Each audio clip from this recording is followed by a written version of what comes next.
be recording it. Stop it. My mom told me to take a long one, not very short. What? Excuse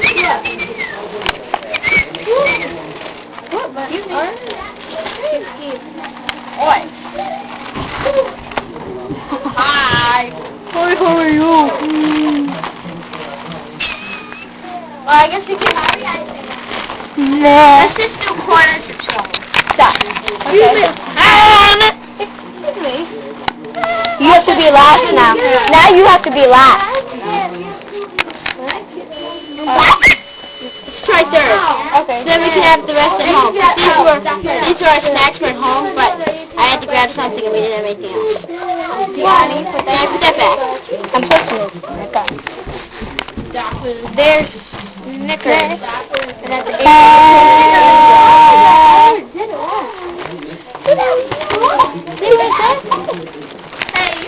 just by one point. Just by one point. Exactly. Let me just see how many there are. Now they're fighting over it. It'll please. Okay, everyone gets that. I want to see how many there are. It'll please. It's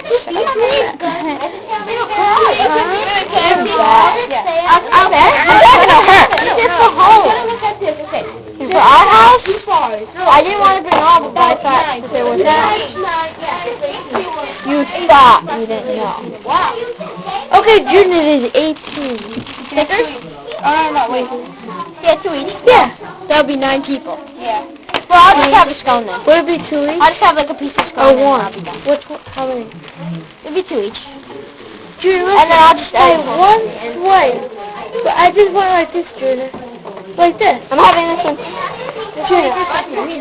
Okay. Junior, once I did this, I want you? Little. What? No. Take your stuff, guys. Whoa, who got that? What is that? This is the biggest one.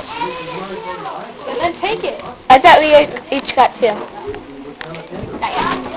Okay. I didn't get mine yet. Then get yours. There's a zip.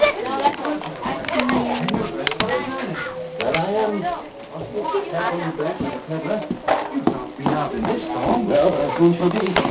Well, I'm glad you've come. Afraid we'd go off without bidding a farewell to good friends. Serious, Roger. Can't be. No man in his right mind would set on a journey tonight. He would have 14 strong men while they were taken prisoners. On the streets, then listen. John Winthrop sent word that the council's determined to lay me by the heels and ship me off to England. There's a vessel beating up the coast this moment. She'll drop anchor in the harbor by morning. And the captain's orders are to take me aboard as prisoner. They promised you to remain here until the winter was over. True, but they must have heard how we were meeting here to worship in this house. Now I have only one course, to vanish into the wilderness. Where will you go? To a place I went last summer with Prima Donna. I have friends among the Indians, and I mean to live with them. Stubborn men, Roger. So says my wife. And a brave man as well. When do we leave? That knocking of yours at the door very nearly had me gone. I had one leg out the woodshed window when I recognized your voice. Still then, I thought it was the governor's men come to take me. Then I'm glad I came when I did. Now at least I can think you got free. I had in mind that there are some others here in Salem Village who'd like to do the same. Perhaps they'll be safer not knowing how or when I've gone. Safer. The ones I have in mind valuing friendship before safety. No doubt, but this Captain Underhill will be an angry man when he finds his little voyage has failed. Well, let him be angry. He's having a cold sail of it and a bit of grass on the top that served to warm his blood. I dare say. Give me a quarter hour, Roger.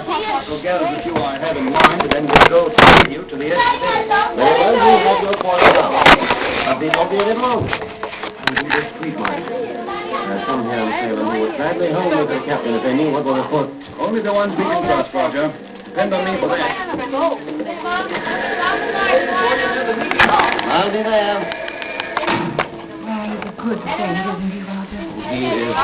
No.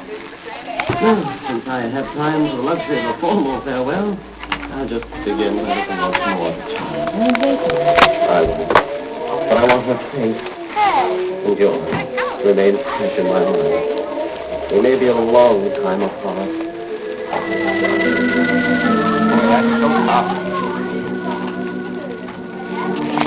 Why is he leaving? Because they're after him. They don't like what he's preaching. Oh. You shouldn't have come out, Mary. Such a night as this isn't for you. It is for you. It's for me, Roger. But one for the child. I'll go every step of the way with you. I know. Time's talking, dear. I don't dare wait much longer for Smith and the others. I think they're coming now. Something's moving yonder. Where? Where? See? Oh, yes, you're right. But they're killing no light, and it's hard to see in this storm. Over here, friends. Wait for a moment, you've already gone. Good friends all. Cartwright, Beaumont, Farwell, Townsend. Now as never before, I know how greatly I love you. You're not to worry about your wife, Roger. We'll see that no harm comes to us. That's a pledge, Roger. And little enough we can do for you with that. It's a great deal, friends. You put to rest my one misgiving. Will we be having a word from you, Brother William? You will just as soon as I can send it to you. I think Prima Dom will bring it. There's one thing troubling me. What's that, Brother Smith? McLean would be wrong for you to allow them to send you back to England, but will it be any better with you among the Indians? I have friends among them. I trust them as they do me. It was not that I had in mind. What then? You're a man of rare gifts, Roger. A fine preacher, leader of men, a thinker. Can it be in God's will for these to be buried in some Indian village? Surely he has more for you to do than this. To that I cannot say. But I have hope. And if God is willing, I'll carry them out. The region of the Narragansetts would make a good place for men to live. It may be that I can plant the seed of a new colony. That's a bold thought. In this new world, if it's for no freedom, we'll need bold thoughts and bolder deeds. Then promise me this, Roger. Should the time come when you're ready to plant this colony of yours, let me be one of those who joins you. And I've come this far in search of freedom. I can go even further to find it. I dare to try, Roger. So you should do a test on him. I'd like to be one of them. Thank you, friends. Thank you all. He was a wild if God guy. brings me through safe to the Narragansett, you may be called to join me sooner than you think. Too soon for me. Well, we've talked enough. My poor wife is chilled, and it's past time I was moving. Mary, each day my thoughts and my prayers will be with you and Freeborn. This is a hard party. Hey, Will.